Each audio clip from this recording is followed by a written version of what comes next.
Well, the dog doesn't know that I'm grieving, and that's okay. That's okay that the dog doesn't know. We just gotta roll it here, because this is gonna be a hard one to get through, so I just kinda gotta get through it. I'm gonna scoot you a little closer to me, because if we ain't gonna be intimate on this one, I don't know which one we will be. Let's be close to each other, shall we? Okay. So, I am currently dressed in honor of my grandpa. Not gonna give names in these stories because family's hard, guys. I'm skimming the surface in some of this revealing, and I even feel real shaky about what I am gonna reveal. But my grandpa passed away last night, about 8 p.m., and it's hard. Even when someone is in their 90s and you know that the mortal coil is real, it's still hard to deal with and it's hard to face. Especially in this case, because there's more about my grandpa that made me feel distance from him than made me feel close. There's more that pushed me away than drew me in. Where to begin? I feel that feeling coming on where I've only let myself cry once so far, and I know it's going to be more times to come. Many complexities in my family. Aren't there in every family? But certainly the cascading intricacy of feelings, the web of it all is really catching up with me. I knew it was going to happen last night. He had 3 strokes in about the last month. I really wanted to be outside because nature was his love. Nature was his passion. He would never use a word like passion, but my father had an extremely difficult and contentious relationship with his father. But the thing that my dad did acquire from the man was a love of nature. They just saw it completely differently. My grandfather believed that God was in charge of everything. The male, masculine, white bearded God was in charge of all. Man was superior to woman, and God created nature. Whereas my dad believed that nature was God and the goddess, and he honored the feminine. And that's where the roads diverged, and never the twain would meet. My grandpa enjoyed pinching a pipe from time to time, and that was certainly in my dad's wheelhouse as well. He loved a good pipe smoking. It's actually absurd how much I look like the man right now. I'm even wearing my loafers. But yes, we are related.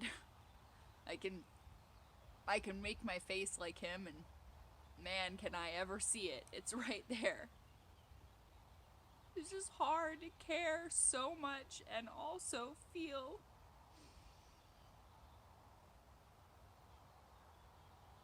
I don't even know what. I don't even have words for it. I care so much. I love my grandma. I'm aching for her. Her whole life was wrapped up in this man in ways I cannot even begin to explain. In unhealthy ways where she was at his beck and call day and night and had very little of her own personality to lean on, very little of her own ambitions or dreams. The seams were sewed tightly into him. but also in a way where I know that she must feel quite empty right now. And I explain it a bit in my poem. As I said, it's hard to dive into, but no one in this world, I have looked into their eyes and felt more like, oh, I have part of your soul. Part of your soul is my soul than I do with my grandma. It's just very odd that I took the path of feminine empowerment and eccentricity and was allowed to believe whatever I sought to believe in this world, whereas my grandmother believes that everything that she is due to God's will and man's will and the sanctity of man. I have to play it cool right now too, because the crotch rockets and the dogs and the children don't know that I'm grieving right now.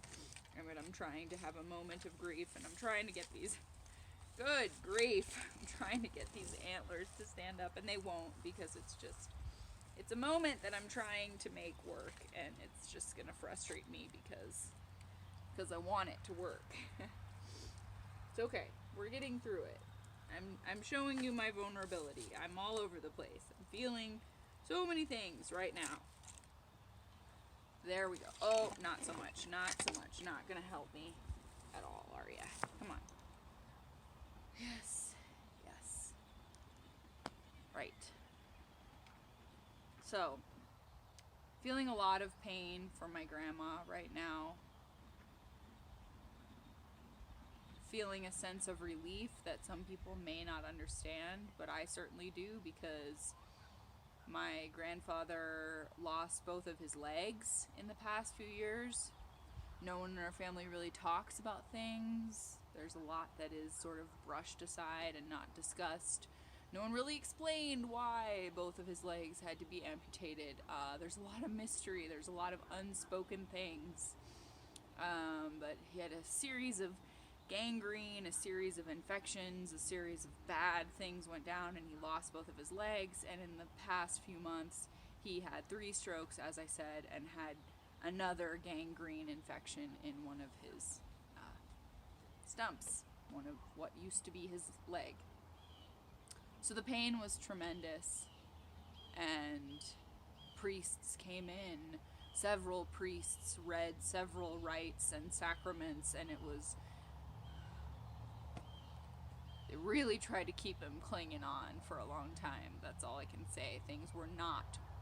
He was not well for a while, and I couldn't help but smile to know that, I mean, I cried too, but I smiled a bit as well, that he is free of that pain, because that is a trap. Being in a body that is turning against you is a prison.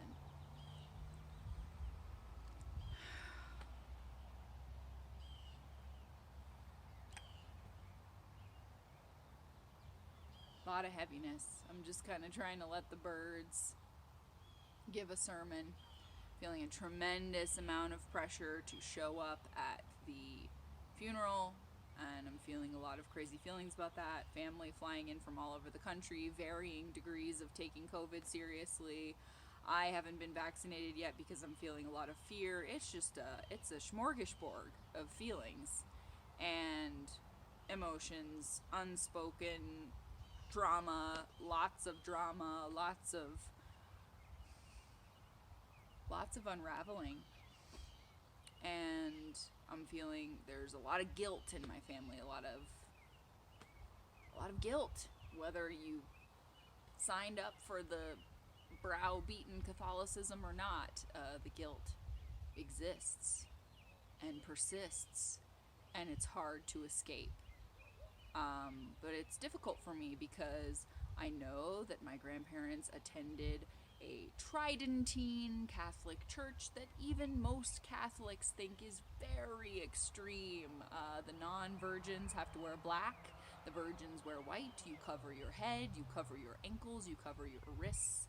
There's Latin. There is tremendous penance and no amount of groveling or begging for forgiveness ever seems to be enough, considering they attended these services multiple times a week. And that is not how my soul chooses to grieve this person who I have an intricate, really intense, winding parallels, pendulum relationship with. But however you slice and dice it, I do love the man. I know that he is the reason I walk upon this earth, and you have to have a reverence and a sacredness for that. But he also, it's painful. It's a painful thing, because if he knew half of the things about me, who I truly am, he would have never accepted me. So I just kept those things quietly brushed under a rug most of my life. And I have family members who are gay or who have made certain life choices, and he completely shunned them. And it's not fun to be shunned. And I don't agree with it.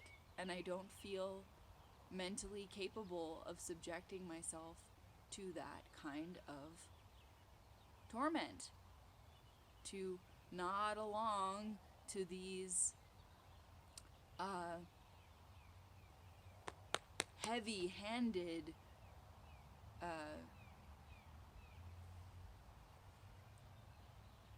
judgments, these heavy-handed law-laying rituals of who shall be accepted and who shall burn eternally. It's not where my spirit lies. It's not where my spirituality rests. It's not how I can grieve.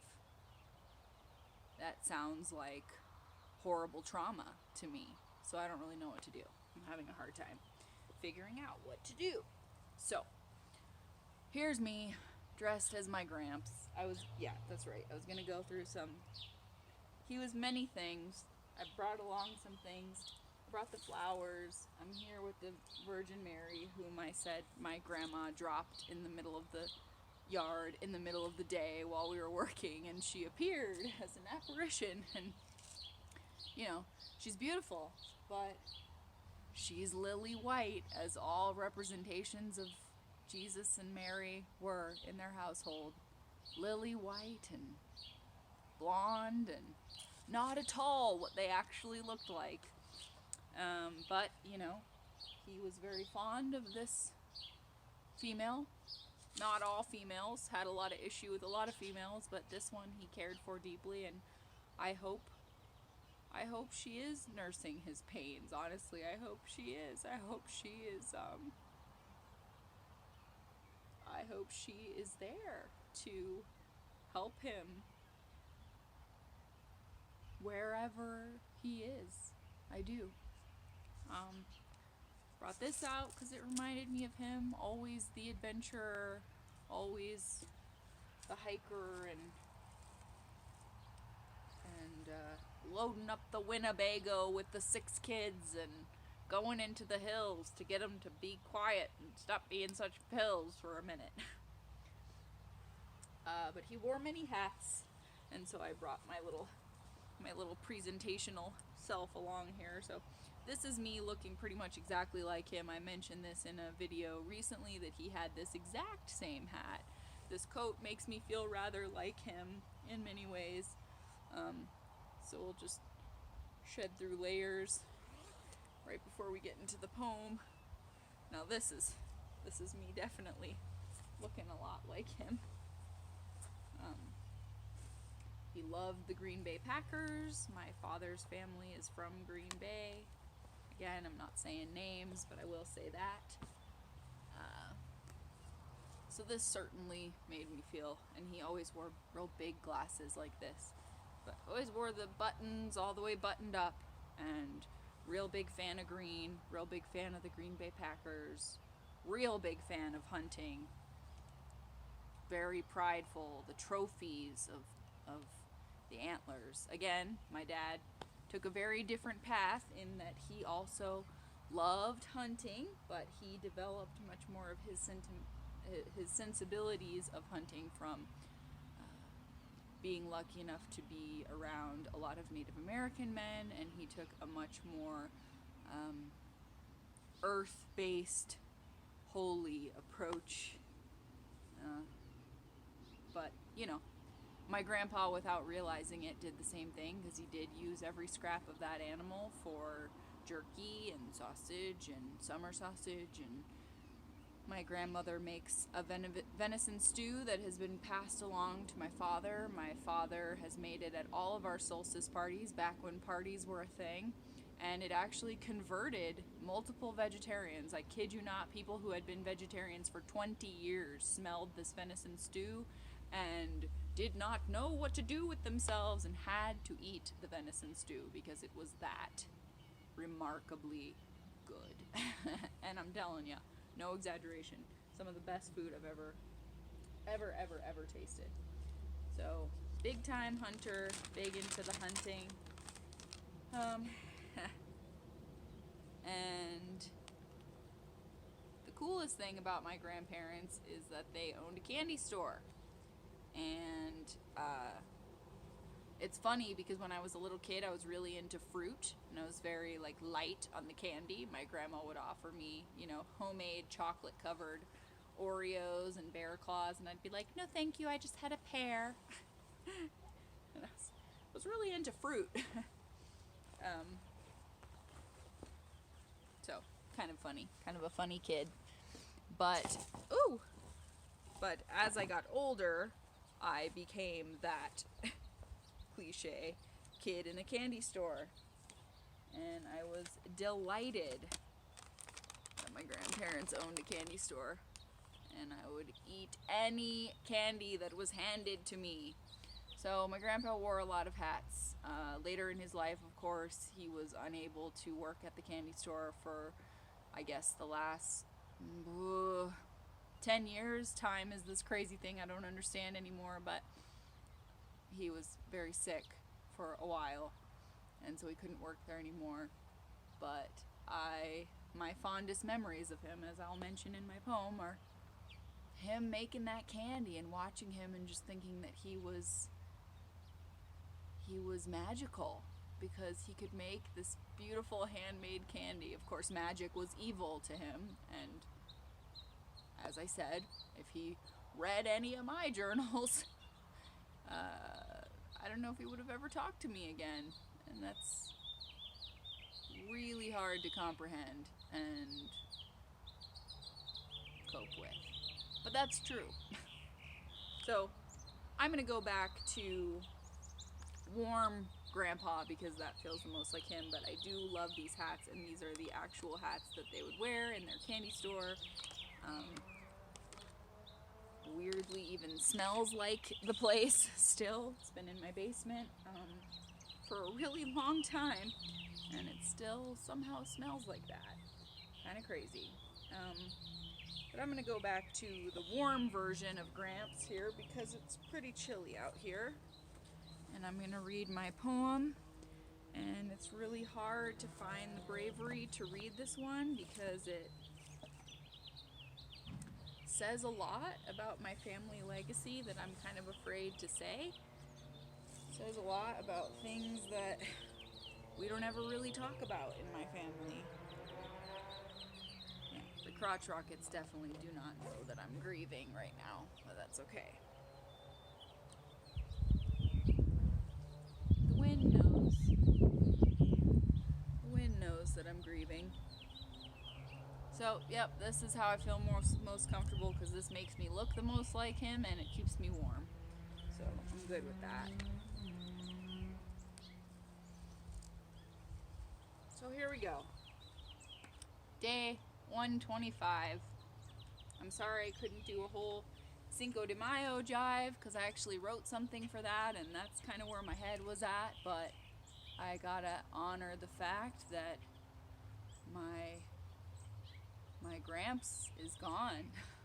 Ow, I just got like a pain in my heart from that. Yeah, he's gone. In the way that spirits don't leave and souls are omnipresent, he's not gone, but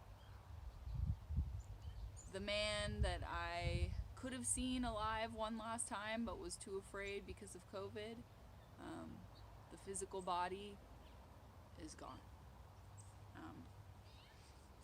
So I titled this one, funny title, not really funny when you get right down to it, but you kind of have to have some sense of humor about it, as my dad says. I titled it, The Man Hated Fantasia, and I loved him still. Complexity is really putting it simply when I try to dive into the dialectic duality that was my relationship to my grandfather. He's the reason I'm here on Earth, right? He's the reason I'm here on Earth, right? None of us exists without our ancestors, just as there are no plants without water. But as the daughter of the black sheep of the family who earned that unfortunate and unfair position simply due to judgment and general insanity, I struggled with the constant clashing of personalities from a very young age. I witnessed the absolutely painful rage of my dad, who was practically driven mad at every holiday because he was subjected to torment due to his being a man of science, who didn't feel the need to grovel on his knees every Sunday. His name is the most unique of his five siblings, four brothers and a sister. He was told as a boy that he was called Dominic because they hoped he would become the priest in the family, and it seemed a name to be revered. His parents feared the worst, of course, when he began regularly vomiting after Mass and quite literally running from the building, praying in his child's mind for the torture to pass. His Catholic school years were a master class in acquiring guilt enough for 10 grown men, designed to fit in the body of a small boy, who was smacked with rulers and switches and pens because he asked intelligent questions and liked to pretend. My father would be forced to fend for himself in terms of his mental health. Anything other than total devotion to God would not be tolerated. So he learned by about age 7 to keep his thoughts to himself and accept being constantly frustrated. He tells me about hiding under his bed to hear the Rolling Stones on his transistor radio because everything related to fun and pleasure and rhythm was an evil thing he could never express, let alone show. The only time I saw him laugh with his father or lighten at all with a subtle glow was when they talked about Boy Scouts and hunting adventures. My grandmother, who is my twin soul, who has endured the toll of being female and therefore lesser than her husband, would also lighten in these rare reminiscing moments and drop her duties as a servant indentured. The majority of the time she was thoroughly and constantly censured. There was a temptation in my writing of this to censor the true parts, but it felt more right in my heart to tell it how I remember it, because that's the way healing starts. My grandma, the reason and soul stuff contributing to much of who I am, was only opposite of me in that everything she did was for a man. Father, Son, Holy Spirit was all she obeyed, and anything that strayed from that, she wouldn't hear it. We're not even talking about regular Catholicism here. We're talking about intense hell fear and Tridentine extremes. Haven't heard of the Tridentines? Well, look them up and you'll know what I mean. They enjoy their punishing guilt in dosages of 3 masses a week. Masses where the women must cover their entire bodies, bow their heads, and rarely, if ever, speak. I've watched this woman grovel and apologize my entire life, and luckily knew early on it was not a path I wanted to seek. But back to the rare peek into the good times my dad sometimes shared with his pa. They would talk about big, successful hunts, and my dad's face would turn rather dramatically from disgust to awe. It was jaw-dropping, really, how deeply you could tell my grandpa didn't want to damn his own son to hell. My father, a wonderful, beautiful soul. But he would dare to say one thing about science, and his own father would go right on that brimstone, disowning roll. Then sometimes they'd find their way back to the woodland knoll of s'mores, fishing, carving oars, forest shooting star wishing, earning badges, dealing with bullies, sewing patches, laughing fully when the mean boys got leeches after the joys of pond swimming.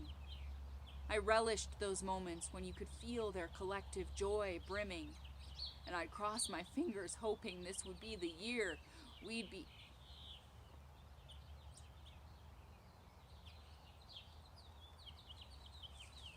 Right. Phone died. Why wouldn't it? Because I'm only trying to do something deeply meaningful here and highly emotional. So, yeah, that's okay, technology. I'll try to forgive you. Okay. So I'm sure I made a really funny face there because I just saw it shutting down and it was like, really? Come on. And clouds are gathering, but there's beautiful pockets of blue sky, making me feel like I can sense the guy right here with me. There's beautiful flowers around me. We're gonna keep going. So, we left off talking about good memories of the Boy Scout days. I relished those moments when you could feel their collective joy brimming, and I'd cross my fingers hoping this would be the year we'd be winning Christmas. But somehow the fragile isthmus, that's such a hard word. Somehow the fragile isthmus of energy connecting my father and his father to any pleasantry would be quickly and viciously torn to shreds by my Gramps suddenly getting it into his head that the most important dinner conversation was the eternal judgment and ever-watchful, wrathful eye of the Lord God. And then the rest of the night was a terrible, unliftable fog. My dad would storm out angrily on most of these occasions, like a kicked and berated, wounded and inconsolable dog. No, like a kicked and berated dog, wounded and inconsolable. It was always a long drive back home in that zone of being full of good food, but almost sickened by the rude awakening none of us would be shaking for days. I remember my Gramps in many striking ways. When he let his guard down, always momentarily, when he wasn't commanding the room to aggressively pray, he was downright playful. He likes a good wisecrack. It was almost like he'd decide that God was, just for an instant, turning his back, and he could relax and be quite funny.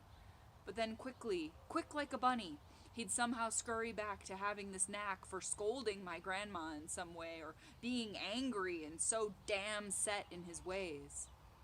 Then there were his comments about other religions, women, sexual orientations, and other races that, frankly, I won't even say, because to this day it's too painful to recall. I remember one Christmas getting sick to my stomach from these horrible comments, going into the all-pink bathroom and upon the pink shag carpet, crying and curling up into a ball. I love my grandparents' home. All the siblings and grandkids displayed proudly in a long hall.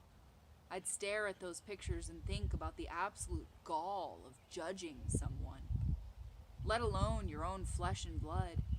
Each of these young, smiling faces who I could piece together as parts of my own face would, in one way or another, get dragged through the mud of what I couldn't even soften enough to call tough love.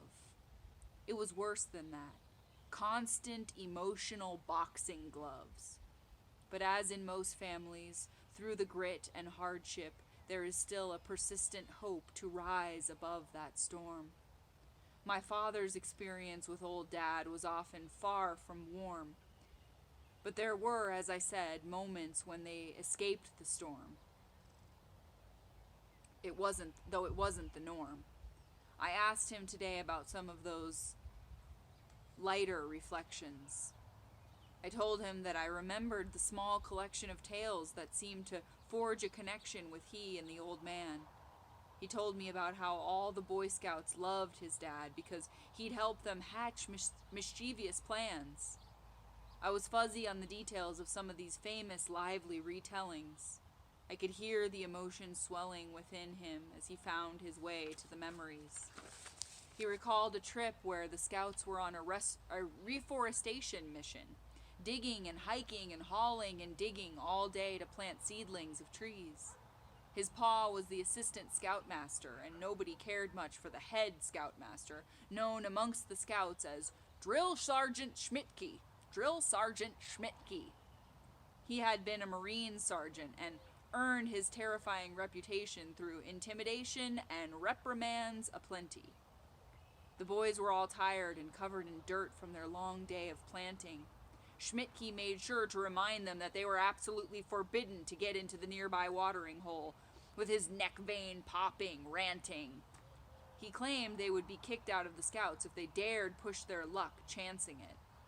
My grandpa nodded along in his approving adult way, then gave the young scouts the green light to be human and splash away in that water, giving them an unforgettable day. They got away with it, and later that night the lads were emboldened to break curfew and make a nighttime fire, romping around and shouting, "Hooray!" Naturally, Schmidtke had plenty to say and came in verbal guns ablazing to shut down any semblance of fun. He yelled and told them the party was done. Then, as soon as he walked away, with the taste of rebellion fresh in the air, one of the boys said to my dad, "Dominic, throw one of those logs on the fire over there."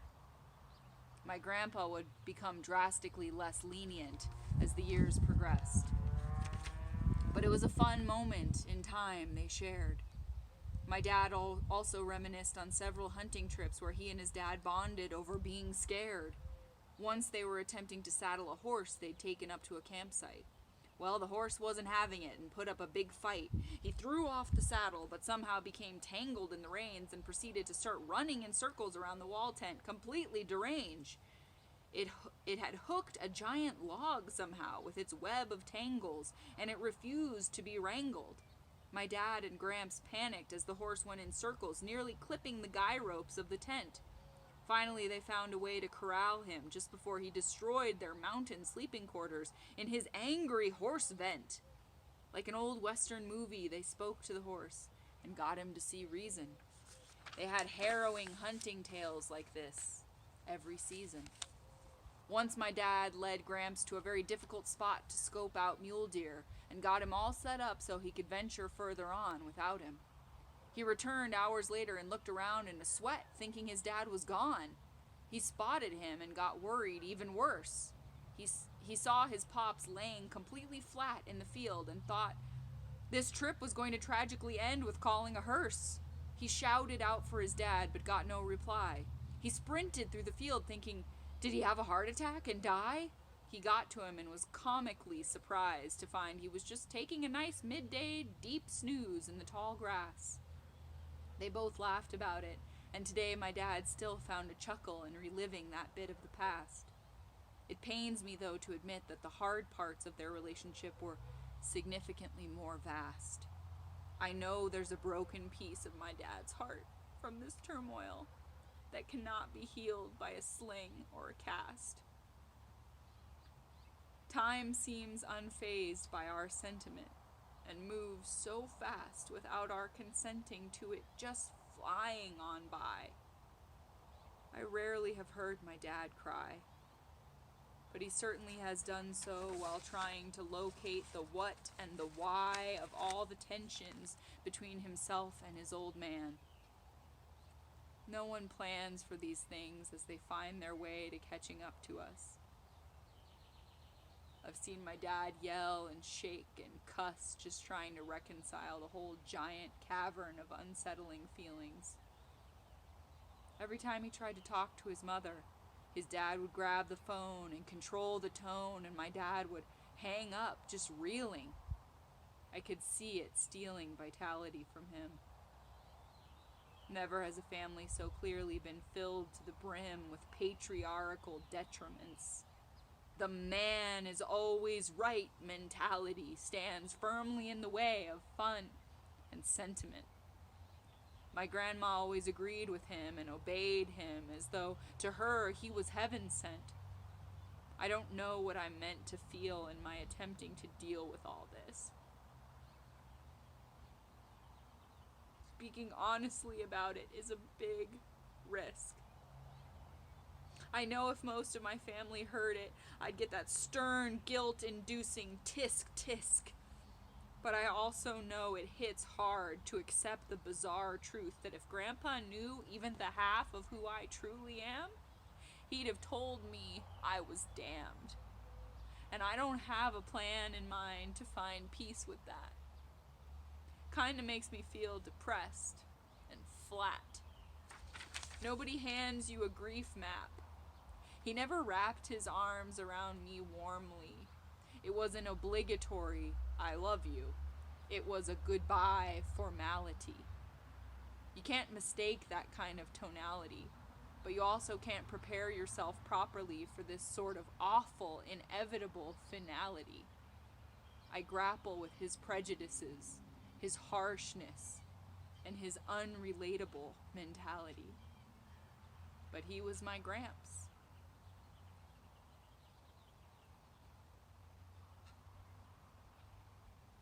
He was my family.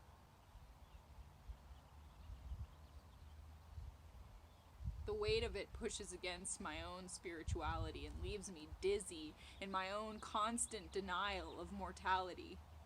I rally the troops of positivity within me, and it takes all of me to do so. I remember being up at my grand's house and noticing how up there in the Estes Park mountain air the time seemed slow. I idolized my grandma and observed her fulfilling a half a dozen tasks at once with an elegant flow. She'd always make 10 desserts, then apologize profusely if one guest's favorite dessert was not present. She'd say how sorry she was over and over, nervously wringing her skirt. My grandpa would demand things of her the moment she sat down, not with a gracious thank you, but always with a curt frown, as though she'd let him down by forgetting the salad dressing or coffee creamer. I always recognized that somewhere buried deep inside my grandma's eyes, she was a dreamer like me, but she'd covered that part of herself almost completely. She'd bow her head discreetly and say more sorries and yes dears. Living like that soon became one of my greatest fears. I could tell when the litany of demands started to grind her gears, but she'd bury the emotion and adhere to his wishes, whatever they were. I never shook the sense of wanting to rescue her. I enjoyed my grandpa's laughter, I'll give him that. Usually, after he'd had just the right amount of old fashions, he'd loosen up just enough to get laughing. His smile was contagious, and I wish I'd seen it more. The most wondrous memories of him were from their candy store. Long before he lost both of his legs to some mystery ailment my family swears was not diabetes, he wore the old soda jerk hat and stirred the caramel corn, enchanting me completely. We see our family differently when we are children, and to me, there's blank spaces in between those perceptions I don't quite know how to fill in. He so quickly went from being my funny grandpa making me fresh candy apples, cracking jokes, and a man who I was in awe of, to being a tyrant who fancied himself on a short list of people who weren't going straight to hell. When the kind parts of him fell away, I can't quite say. In my youth, I would play up there at that beautiful home, and the 1,000 or so pictures of a lily white-skinned Jesus seemed beautiful to me. When I got older and began privately to uncover my power, my beliefs, and my bisexuality, I began to see those many, many, many judging Jesus eyes and want to flee. Gramps talked about gay people like they were fleas, like they had a disease. He would sometimes remark about friends who had passed and state confidently that they hadn't asked for forgiveness hard enough. It was tough to nod, to stare numbly, only to avoid the conflict. I remember feeling so sick after we tried to watch Fantasia.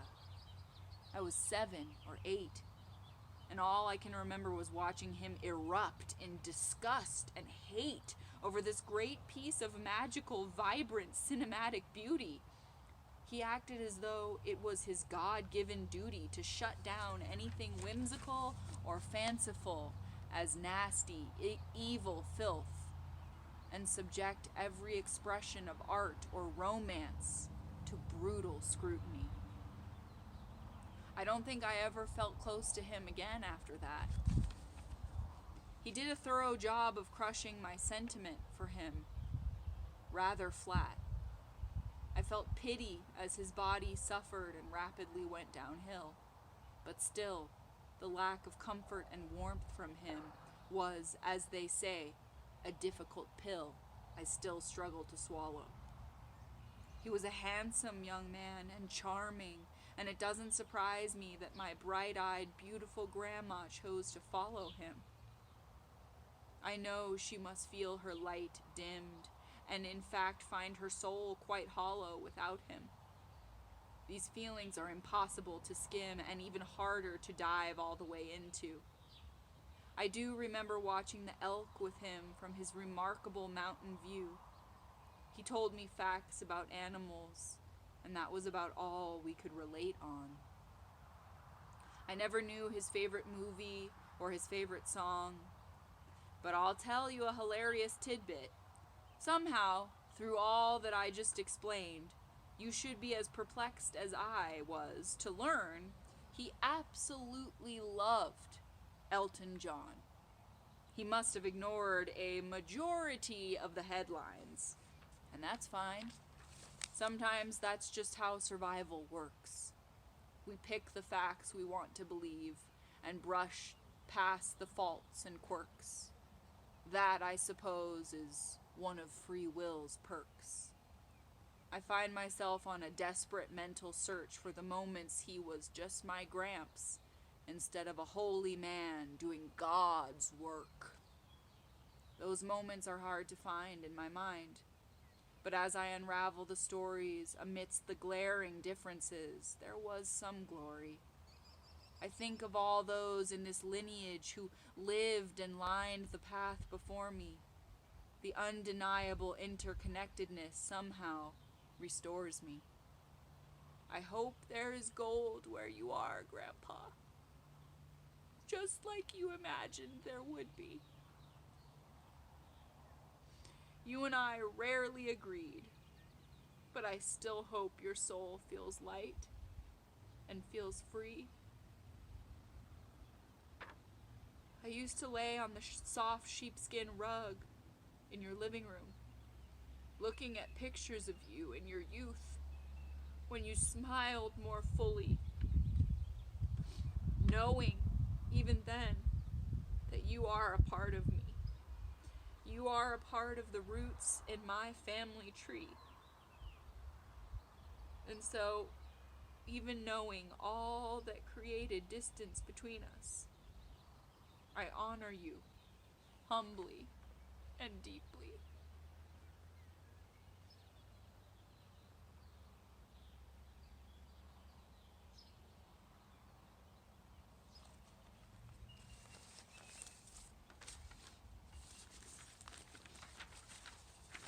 Yeah, so that was pretty hard. That was pretty hard. Even after mentally preparing myself for it to be as such, it was still hard. I'm gonna hopefully not turn this off. Come on, give it to me. Okay, you still going? Good. I just kind of wanted you to see the sky we're dealing with here, because it's giving me some real heavenly feelings. Hopefully we've got enough. I just kind of want to take you out to where it's still a bit light and green and show it to you. Show you what I mean. Because there's definitely kind of a heaven vibe going on. I can see that. So I'm just giving it a little of my love. Feeling that reverence.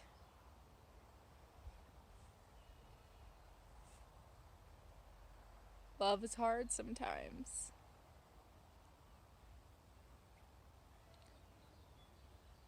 Love wraps vines around us, and vines grow thicker. And sometimes bickering is more than bickering. It's digging holes in us that we hold on to. And I know my dad's holding on to a lot. He's feeling a lot of mixed emotions.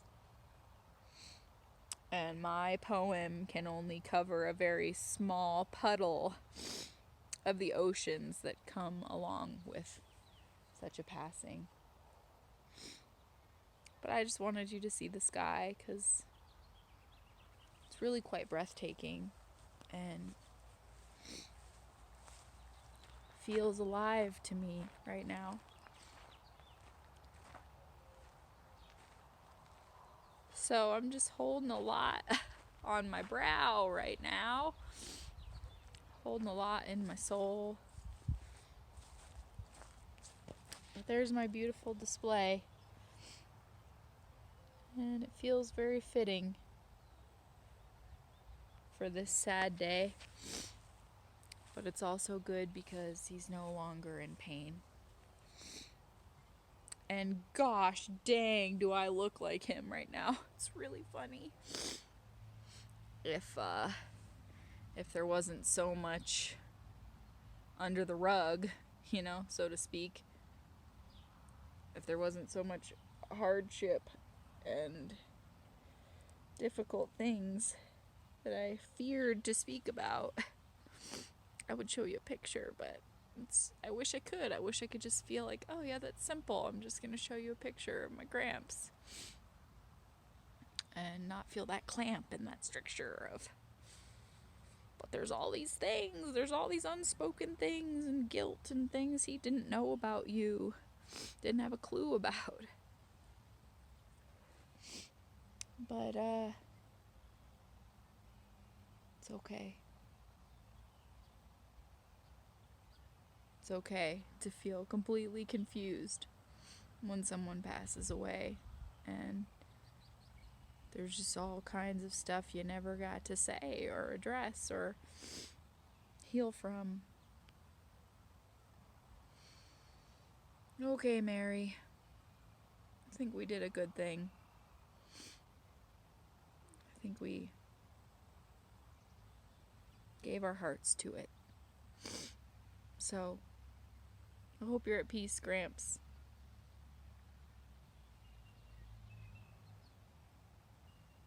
I hope you find all that you dreamed you would find out there